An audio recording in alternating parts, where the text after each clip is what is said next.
ਤੁਸੀਂ ਬਹੁਤ ਕਮ ਜਗ੍ਹਾ ਤੇ ਇਹ ਚੀਜ਼ ਦੇਖੀ ਹੋਗੀ ਕਿ ਘਰ ਦੇ ਦਰਵਾਜ਼ੇ ਦੇ ਅੰਦਰ ਦਾਖਲ ਹੋਣ ਤੋਂ ਪਹਿਲੇ ਸੂਰਤ ਇਖਲਾਸ ਤੇ ਸੂਰਤੁਲ ਕਾਫਿਰੂਨ। ਅੱਜ ਸਭ ਕੋਈ ਪੈਗਾਮ ਦੇ ਦਿਓ ਜਿਸ ਤਰ੍ਹਾਂ ਅੱਲਾਹ ਪਾਕ ਨੇ ਇਤਫਾਕ ਦੇ ਨਾਲ ਤੁਹਾਡੇ ਤੇ ਮਿਹਰਬਾਨੀ ਕੀਤੀ। ਇਤਫਾਕ ਵਰਗੀ ਤੇ ਕੋਈ ਚੀਜ਼ ਹੈ ਹੀ ਨਹੀਂ। ਇਹ ਸਾਰੀਆਂ ਜੋ ਕੁਝ ਵੀ ਤੁਹਾਨੂੰ ਨਜ਼ਰ ਆ ਰਹੀਆਂ ਨੇ ਇਤਫਾਕ ਦੀਆਂ ਬਰਕਤਾਂ ਨੇ। ਇਹ ਸਰਦਾਰ ਵੀਰੋ ਇਹ ਜੇ ਤੁਹਾਡਾ ਪਿੰਡ ਭੂਪੜ ਤੇ ਇਹ ਇੱਥੇ ਜਿਸ ਇੰਡੀਆ ਤੋਂ ਮੁਖਤਲਿਫ ਇਲਾਕਿਆਂ 'ਚੋਂ ਆਏ ਹੋਏ ਲੋਕ ਵਸੇ ਨੇ ਤੇ ਅਸੀਂ ਇੰਟਰਵਿਊ ਕੀਤਾ ਬਾਬਾ ਜੀ ਮਹਿਤਾਬ ਦਾ ਜਿਹੜੇ ਰਿਆਸਤ ਪਟਿਆਲੇ ਦੇ ਸੀ। ਉਹ ਇੱਥੇ ਭੂਪੜ ਪਿੰਡ ਦੇ ਵਿੱਚ ਆ ਕੇ ਵਸੇ ਨੇ। ਇਹ ਮਸਜਿਦ ਅਸੀਂ ਪਿੰਡ ਦੇ ਸ਼ਮਾਲ ਮਸ਼ਰਕ ਸਾਈਡ ਤੇ ਜਿਹੜਾ ਨਾ ਉਹ ਜਾ ਰਹੇ ਹਾਂ। ਉਸ ਵਕਤ ਮੁੰਗਿਆ ਨੇ ਛੋਟਾ ਜਿਹਾ ਪਿੰਡ ਹੋਵੇ ਲੇਕਿਨ ਹੁਣ ਇਸ ਦੀ ਆਬਾਦੀ ਜਿਹੜੀ ਹੈ ਉਹ ਕਾਫੀ ਜ਼ਿਆਦਾ ਹੋ ਗਈ ਹੈ। ਇਹਦੇ ਵਿੱਚ ਪਿੰਡਾਂ ਵਾਲਾ ਮਾਹੌਲ ਤੇ ਮੇਰੇ ਬਾਈਕ ਜਿਹੜੀ ਚਲਾ ਰਹੇ ਨੇ ਉਹ ਭਾਈ ਫੈਸਲ ਚਲਾ ਰਹੇ ਨੇ ਮੇਰੇ ਨਾਲ ਤੇ ਅੱਲਾਹ ਜਜ਼ਾਏ ਖੈਰ ਦੇ। ਇਹ ਕਾਫੀ ਸਾਰੀ ਮਿਹਨਤ ਕਰ ਰਹੇ ਨੇ ਅੱਜ ਤੇ ਤੁਹਾਡੀ ਜ਼ਿੰਦਗੀ ਨਾਲ ਜੁੜੀਆਂ ਹੋਈਆਂ ਚੀਜ਼ਾਂ ਜਿਹੜੀਆਂ ਨੇ ਉਹ ਤੁਹਾਨੂੰ ਦਿਖਾ ਰਹੇ ਨੇ।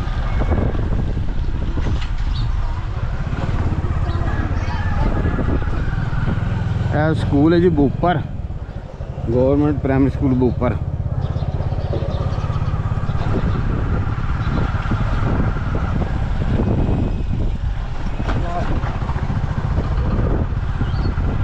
ਇੱਥੇ ਸਿੱਖਾਂ ਸੁੱਖਾਂ ਦਾ ਘਰ ਕੋਈ ਹੈ ਹੈ ਉੱਥੇ ਨਾ ਪੁੱਛਦੇ ਨੇ ਉਹ ਬੰਦਾ ਹੁੰਦਾ ਜਾਂਦਾ ਰਹਿੰਦਾ ਉੱਥੇ।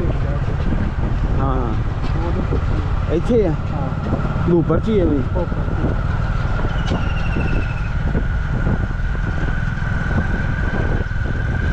अस्सलाम वालेकुम रहमतुल्लाह। 47 ਦੀ ਵੰਡ ਦੇ ਲਿਹਾਜ਼ ਦੇ ਨਾਲ ਮੈਂ ਅੱਜ ਪੁਰਾਣੇ ਬਜ਼ੁਰਗਾਂ ਜਿਹੜੇ ਨਾ ਪੁਰਾਣੇ ਹੀਰਿਆਂ ਦੀ ਖੋਜ ਕਰਦਿਆਂ ਹੋਇਆ ਮੈਂ ਅੱਜ ਆਇਆ ਜੀ ਚੱਕ ਰਾਮਦਾਸ ਦੇ ਨਾਲ ਡੇਰਾ ਸੰਨੂਆਂ ਤੇ ਡੇਰਾ ਸੰਨੂਆਂ ਤੋਂ ਭਾਈ ਫੈਸਲ ਦੀ ਰਹਿਨਮਾਈ ਦੇ ਵਿੱਚ ਮੈਂ ਅੱਜ ਇਹ ਪਿੰਡ ਭੂਪੜ। ਇਹ ਭੂਪੜ ਤੇ ਕਹਿੰਦੇ ਨੇ ਕਿ ਸਿੱਖਾਂ ਦਾ ਪਿੰਡ ਸੀ ਤੇ ਇੱਥੇ ਪਤਾ ਚੱਲਿਆ ਜੀ ਇੱਕ ਹਾਈ ਸਾਹਿਬ ਨੇ ਰਾਣਾ ਸਾਹਿਬ ਤੇ ਬੜੇ ਗ੍ਰੇਟ ਆਦਮੀ ਨੇ ਜਿਹਨਾਂ ਦਾ ਕਾਫੀ ਹੱਦ ਤੱਕ ਪਿਆਰ ਜਿਹੜਾ ਨਾ ਉਹ ਲੋਕਾਂ ਦੇ ਨਾਲ ਹੈ। ਲੋਕ ਦੂਸਰੇ ਇੰਡੀਆ ਤੋਂ ਵੀ ਇਨਵਾਈਟ ਕਰਦੇ ਪਿਆਰ ਮੁਹੱਬਤ ਕਰਦੇ ਨੇ। ਫਿਰ ਜਿਸ ਟਾਈਮ ਕੋਲੋਂ ਲੰਘੇ ਤੇ ਫਿਰ ਮੈਂ ਦੇਖਿਆ ਕਰਨਾਲ ਹਾਊਸ ਕੁਦਰਤੀ ਮੇਰੀ ਨਜ਼ਰ ਪੈ ਗਈ ਤੇ ਇਹ ਦੇਖੋ ਜੀ ਬੜੀ ਗੱਲ ਹੈ ਆਪਣੇ ਜਿਹੜਾ ਨਾ ਉਹ ਪਿਛੋਕੜ ਨੂੰ ਦਿਲ ਦੇ ਵਿੱਚ ਵਸਾਉਣਾ।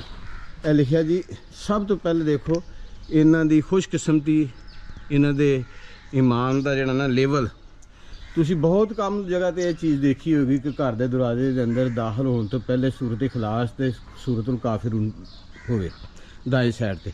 ਫਿਰ ਥੱਲੇ ਲਿਖਿਆ ਰਾਣਾ ਹਾਊਸ ਚੌਧਰੀ ਮੁਹੰਮਦ ਰਾਏ ਖਾਂ ਨੰਬਰਦਾਰ। ਥੱਲੇ ਹੈ ਜੀ ਕਰਨਾਲ ਹਾਊਸ। ਨਿਸਬਤ ਜਿਹੜੀ ਹੈ ਨਾ ਉਹ ਹਜੇ ਤੱਕ ਇਹਨਾਂ ਨੇ ਬਰਕਰਾਰ ਰੱਖੀ ਹੈ ਆਪਣੇ ਇਲਾਕੇ ਦੀ। ਤੇ ਇਹ ਜਿਹੜੇ ਨੇ ਹਾਈ ਸਾਹਿਬ ਇਹ ਰਿਟਾਇਰਡ ਟੀਚਰ ਨੇ ਤੇ ਇਹਨਾਂ ਨੂੰ ਪੁੱਛਨੇ ਆ ਥੋੜਾ ਜਿਹਾ ਇਹਨਾਂ ਦਾ ਤਾਰਫ ਕਰਾਣੇ ਜੀ। ਅੱਛਾ ਆਪਣਾ ਤਾਰਫ ਕਰਾਓ ਜੀ। ਮੇਰਾ ਨਾਮ ਰਾਣਾ ਮੁਹੰਮਦ ਬਸ਼ੀਰ ਖਾਂ ਹੈ ਜੀ। ਪ੍ਰਾਇਮਰੀ ਸਕੂਲ ਟੀਚਰ ਜਨਾਬ। ਸਾਰੀ ਸਰਵਿਸ ਪਿੰਡ 'ਚ ਹੀ ਗੁਜ਼ਾਰੀ ਹੈ। ਹਾਂਜੀ ਮਾਸ਼ਾਅੱਲਾ। ਹਾਈ ਸਾਹਿਬ ਕਰਨਾਲ ਹਾਊਸ ਲਿਖਿਆ ਹੈ। ਹਾਂਜੀ ਇਹ ਘਰ ਮਾਸ਼ਾਅੱਲਾ ਕਾਫੀ ਬੜਾ ਹੈ। ਕਿੰਨੇ ਫੈਮਲੀਆਂ ਇੱਥੇ ਰਹਿੰਦੀਆਂ ਜੀ? 3 ਭਾਈ ਆ ਜੀ ਅਸੀਂ। ਅੱਛਾ ਜੀ 3 ਭਾਈ ਨੇ। ਤਿੰਨਾਂ ਦੇ ਘਰ ਜਿਹੜੇ ਨੇ ਇਸ ਦਰਵਾਜ਼ੇ ਦੇ ਅੰਦਰ ਨੇ। ਖਾਣਾ ਪੀਣਾ ਇਕੱਠਾ? ਬੜਾ ਛੋਟਾ। ਅੱਛਾ ਖਾਣਾ ਪੀਣਾ ਆਪਣਾ ਹਰ ਚੀਜ਼ ਇਕੱਠੀ ਹੈ। ਮੁਸ਼ਾਵਰਤ ਮਸਲਨ ਇਤਫਾਕ ਸਲੂਕ ਮੁਹੱਬਤ ਦੇ ਨਾਲ ਅਸੀਂ ਰਕਬਾ ਬਥੇਰਾ ਖਰੀਦਿਆ ਪੰਪ ਲਾਇਆ ਹੈ। ਹਾਂਜੀ ਪਰਾਡੋ ਲੈਂਡ ਕਰੂਜ਼ਰਾਂ ਵੀ ਰੱਖੀਆਂ। ਹਾਂਜੀ ਅੱਲਾਹ ਦਾ ਇਹਸਾਨ ਬੜਾ ਸ਼ੁਕਰ ਅਲਹਮਦੁਲਿਲਾ। ਅੱਜ ਸਭ ਕੋਈ ਪੈਗਾਮ ਦੇ ਦਿਓ ਜਿਸ ਤਰ੍ਹਾਂ ਅੱਲਾਹ ਪਾਕ ਨੇ ਇਤਫਾਕ ਦੇ ਨਾਲ ਤੁਹਾਡੇ ਤੇ ਮਿਹਰਬਾਨੀ ਕੀਤੀ। ਇਤਫਾਕ ਵਰਗੀ ਤੇ ਕੋਈ ਚੀਜ਼ ਹੈ ਹੀ ਨਹੀਂ। ਇਹ ਸਾਰੀਆਂ ਜੋ ਕੁਝ ਵੀ ਤੁਹਾਨੂੰ ਨਜ਼ਰ ਆ ਰਹੀਆਂ ਨੇ ਇਤਫਾਕ ਦੀਆਂ ਬਰਕਤਾਂ ਨੇ।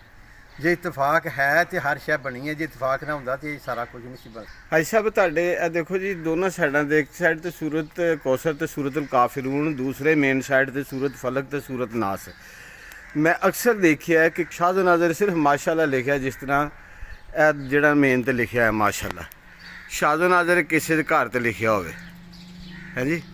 ਤੇ ਵਰਨਾ ਕਈਆਂ ਨੇ ਆਪਣਾ ਜਿਹੜਾ ਨਾ ਸਿਰਫ ਉਹ ਬੜਾਪਨ ਦਿਖਾਇਆ ਹੁੰਦਾ। ਤੇ ਇਹ ਜਿਹੜਾ ਨਾ ਜੀ ਤੇ ਇਹ ਦੇਖੋ ਚਾਰੇ ਕੋਲ ਲਿਖੇ ਨੇ ਮੇਨ ਗੇਟ ਤੇ। ਫਿਰ ਇਹ ਛੋਟਾ ਜਿਹੜਾ ਗੇਟ ਹੈ ਨਾ ਜੀ ਇੱਧਰ ਦੇਖੋ ਇਹ ਅੱਲਾਹ ਪਾਕ ਦਾ ਇਹਸਾਨ ਹੈ ਕਿ ਇਹ ਐਤੁਲ ਕੁਰਸੀ ਲਿਖੀ ਹੋਈ ਹੈ। ਤੇ ਮੇਰਾ ਇਹ ਮਾਨ ਹੈ ਕਿ ਜਿਸ ਘਰ ਤੇ ਕਹਿ ਲਓ ਕਿ ਇੰਟਰ ਹੁੰਦੇ ਅਦਲ ਕੁਰਸੀ ਤੇ ਨਜ਼ਰ ਪੈ ਜੇ ਪੜ੍ਹੀ ਜ਼ੁਬਾਨ ਤੇ ਜ਼ਾਹਰ ਆ ਜਾਂਦੀ ਹੈ ਚਾਰੇ ਕੁੱਲ ਤੇ ਨਜ਼ਰ ਪਵੇ ਜ਼ੁਬਾਨ ਤੇ ਆ ਜਾਂਦੀ ਤੇ ਅੱਲਾਹ ਪਾਕ ਜਿਹੜਾ ਨਾ ਉਸ ਘਰ ਨੂੰ ਹਰ ਜਿਹੜਾ ਨਾ ਉਹ ਆਫਾਤ ਤੋਂ ਮਹਿਫੂਜ਼ ਰੱਖਦੇ। ਤੇ ਅੱਲਾਹ ਤਾਲਾ ਅੱਗੇ ਦੁਆ ਹੈ ਜੀ, ਅੱਲਾਹ ਤਾਲਾ ਹਰ ਇੱਕ ਦੀ ਸੋਚ ਐਸੀ ਬਣਾ ਦੇਵੇ ਤੇ ਸਾਲੇ ਮੁਆਸ਼ਰਾ ਬਣੇ ਤੇ ਅਮਨ ਸਕੂਨ ਵਾਲੀ ਜ਼ਿੰਦਗੀ ਹੋਵੇ, ਈਮਾਨ ਵਾਲੀ ਜ਼ਿੰਦਗੀ ਹੋਵੇ। ਤੇ ਮਿਹਰਬਾਨੀ ਹੈ ਸਾਹਿਬ, ਬਹੁਤ ਖੁਸ਼ੀ ਹੋਈ ਤੁਹਾਨੂੰ ਮਿਲ ਕੇ। ਇਹ ਮੇਨ ਗੇਟ ਹੈ, ਇੱਥੇ ਵੀ ਲਿਖਿਆ ਕਰਨਾਲ ਹਾਊਸ, ਹਾਂਜੀ। ਤੇ ਹਾਂਜੀ, ਤੇ ਇਹ ਇਹਨਾਂ ਦੇ ਜਿਹੜਾ ਨਾ ਅੰਦਰ ਦੀ ਰਿਹਾਇਸ਼ ਹੈ। ਤੇ ਇੱਧਰ ਹੈ ਜਿਹੜਾ ਨਾ ਮਹਿਮਾਨਾਂ ਦੇ ਆਉਣ ਵਾਸਤੇ ਇਹ ਡੇਰਾ ਹੈ। ਤੇ ਮਾਸ਼ਾਅੱਲਾ ਇੱਧਰ ਜ਼ਮੀਨ ਇਹਨਾਂ ਦੀ, ਇਹ ਵਾਲਾ ਇੱਧਰ ਮਸਜਿਦ ਨਾਲ ਪੰਪ ਹੈ, ਇੱਧਰ ਵੀ ਭੈਂਸਾਂ ਵਗੈਰਾ ਇਹਨਾਂ ਦੀਆਂ ਨੇ। ਤੇ ਅੱਲਾਹ ਤਾਲਾ ਦਾ ਇਹਸਾਨ ਹੈ, ਅੱਲਾਹ ਤਾਲਾ ਦਾ ਲੱਖ ਲੱਖ ਸ਼ੁਕਰ ਹੈ ਕਿ ਐਸੇ ਲੋਕ ਵੀ ਹਜੇ ਦੁਨੀਆ ਤੇ ਹੈ ਕਿ ਜਿਹੜੇ ਜਨਾਬ ਸਭ ਤੋਂ ਅਹਿਮੀਅਤ ਅੱਲਾਹ ਪਾਕ ਦੇ ਕਲਾਮ ਨੂੰ ਦਿੰਦੇ ਨੇ ਤੇ ਅੱਲਾਹ ਪਾਕ ਹੀ ਹਿਫਾਜ਼ਤ ਕਰਨ ਵਾਲੇ। ਤੇ ਫੈਸਲ ਸਾਹਿਬ ਚੱਲੀਏ ਹੁਣ, ਚਲੋ।